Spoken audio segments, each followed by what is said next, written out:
নমস্কার, আমি শ্রী হরিহর পাল ঋষিবাণী চ্যানেলে আপনাদের সবাইকে স্বাগত।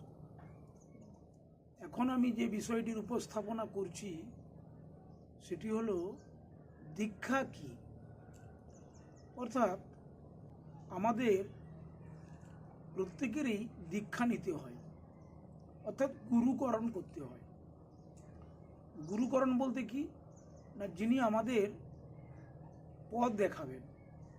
একদিকে ভগবান আর একদিকে জীব ভগবানের কাছে যেতে চাইছে, তার জন্য একটা সেতু তিনি হচ্ছেন গুরুদেব। তিনি পথটাকে ধরিয়ে দেন, পথটাকে চিনিয়ে দেন, তিনি হচ্ছেন গুরু।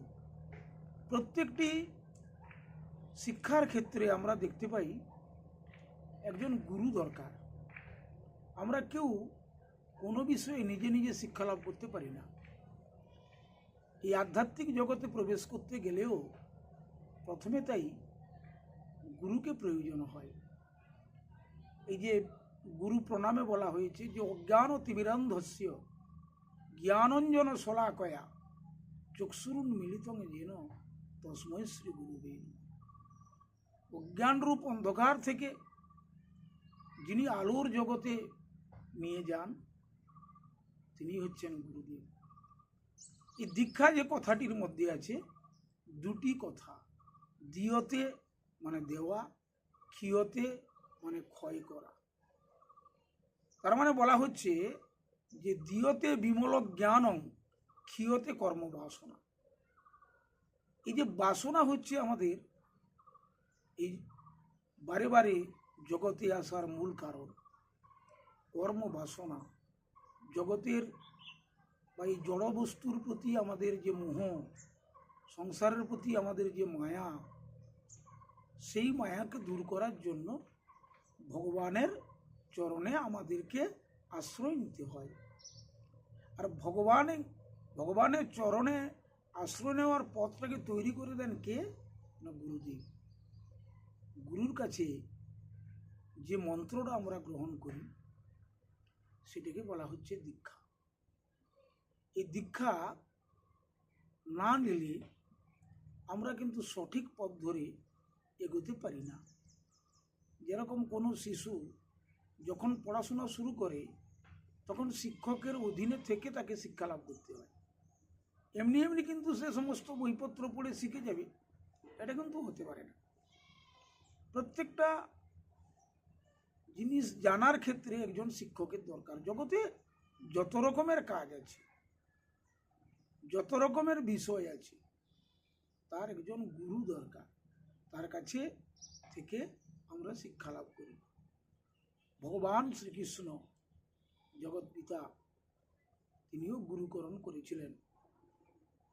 শান্তিবনী মণির আশ্রমে থেকে কৃষ্ণ বলরাম শিক্ষা লাভ করেছিলেন। তাহলে জগৎ পিতা তো তিনিই তো সব। এটার দ্বারা তিনি জগৎকে দেখালেন যে না, গুরু একজনকে তোমাকে ধরতে হবে, নাহলে তুমি ঠিক পথে যেতে পারবে না। শ্রী চৈতন্যদেব তিনি গুরুকরণ করেছিলেন, শ্রীরামকৃষ্ণ গুরুকরণ করেছিলেন। তো এইভাবে আমরা দেখতে পাই যে যারা স্বয়ং ভগবান থেকে শুরু করে অবতার পুরুষ যারা, তারা প্রত্যেকেই গুরুকরণ করেছিলেন। অতএব দীক্ষা, আমাদের প্রত্যেকের দীক্ষা নেওয়ার প্রয়োজনীয়তা আছে। তবে একটা বিষয় জানতে হবে, ভাবতে হবে যে দীক্ষা নিতে হবে মানে আমি কোনো কিছু না বুঝে, কোনো কিছু না চিন্তা করে যে কোনো একজনের কাছে গিয়ে দীক্ষা নেব, এটা ঠিক নয়। কারণ একজন অন্ধ আর একজন অন্ধকে পথ দেখাতে পারে না। গুরু তিনি প্রকৃত যদি আলোর জগতের পথিক না হন, তাহলে তিনি তার শিষ্যকে কি করে আলো দেখাবেন? গুরু যদি সমগ্র জীবন ধরে অন্ধকূপে থাকেন, তাহলে তিনি আলোর নিশানা দেখাতে পারেন না। অতএব গুরুকরণটা আমাদের করতে হবে বিবেচনা সহকারে। কারণ আমাদের জানতে হবে যে সৎসঙ্গে স্বর্গবাস, অসৎ সঙ্গে সর্বনাশ। আজকের দিনে তো দেখছি কত গুরুর খেলা, বড় বড় আশ্রম গড়ে লক্ষ লক্ষ মানুষকে দীক্ষা দিচ্ছেন, শেষে আইনের হাতে ধরা পড়ছেন। কেন না এক একজন মানে কি বলবো, চরিত্রহীনতার দোষে দুষ্ট। আশ্রমের গোপন ডেরায় যুবতী মেয়েদেরকে ধরে রেখে তাদেরকে ভোগ করা, এই তো হচ্ছে কারবার। অতএব গুরু প্রকৃতপক্ষে দীক্ষা নিতে হবে প্রকৃত গুরুর কাছে। গুরু শব্দটার মধ্যে কি আছে দেখুন, গু মানে অন্ধকার, রু মানে আলো। যিনি অন্ধকার থেকে আলোর দিকে নিয়ে যান তিনিই হচ্ছেন গুরু। সেই উপনিষদে ঋষিরা বলেছেন যে অসতমা সদ্গময়, তমসমা জ্যোতির্গময়, মৃত্যুর মা অমৃতম গময়। এটা মানুষের চিরদিনের আকাঙ্ক্ষা, যুগে যুগে মানুষ এটাই চায়। যারা প্রকৃত মানুষ, আমাকে অসত্য থেকে সত্যের পথে নিয়ে চলো, আমাকে তমসমা জ্যোতির্গময়, অন্ধকার থেকে আলোর পথে নিয়ে চলো, মৃত্যুর মা অমৃতঙ্গময়, মৃত্যুর হাত থেকে আমাকে অমৃত লোকের পথে নিয়ে চলো। এই যে কামনাটা, এই যে বাসনা বা এই যে ইচ্ছাটা, এটা কিন্তু নিজে নিজে অর্জন করা যায় না।